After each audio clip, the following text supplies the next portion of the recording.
My name is John Wood, and this is Homecoming Farm. We've been making maple syrup for about 6 years.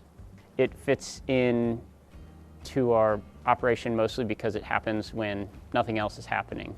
We're already going to the farmer's market to sell our flowers and fruit, and so it doesn't cost us anything to take it there.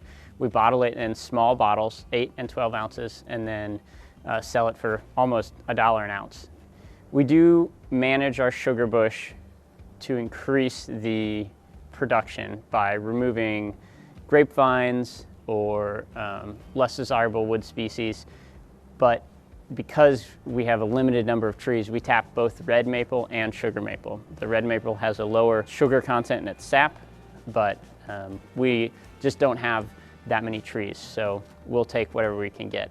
Because we live in a really steep place, we use a gravity system to collect our sap. So the trees are tapped, and then the taps are connected with 3/16 inch tubing, and that runs downhill into collection tanks. We have a really small operation. Our equipment is very small. Our sugar bush is pretty small, but we have a lot more trees we could tap. It probably would have cost us another $3,000 to $5,000 to invest in larger equipment, and I think that initial upfront investment would be worth the wait for the payoff if you have the trees to collect enough sap.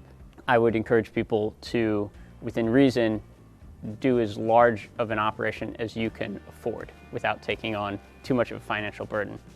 Because the weather is a determining factor and it's so variable, we can't really predict exactly how much syrup we're going to make every year. Our biggest challenge has always been managing our equipment in the cold weather.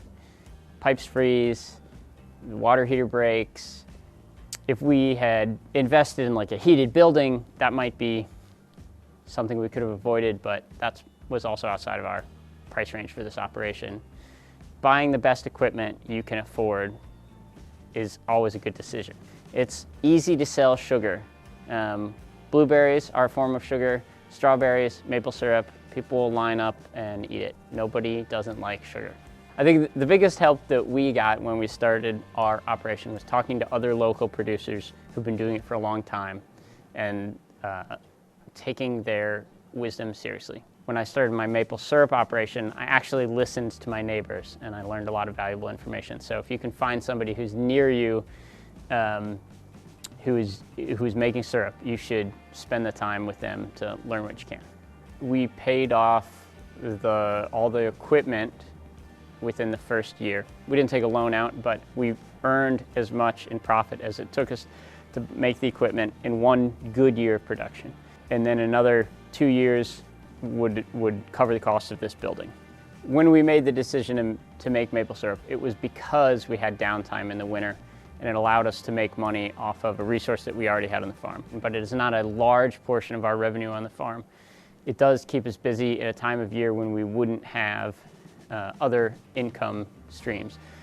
We also could be leveraging it more if we wanted to engage in, say, ecotourism, agritourism, and encourage people to come visit during this time of year. We're starting an Airbnb down at the bottom of the hill, and it's hard to get people to come visit in the winter. It might be more attractive during maple season and can enjoy that. You can make syrup on a small scale. You can buy vacuum pumps and reverse osmosis machines, or you can tap a single tree and cook it over a fire.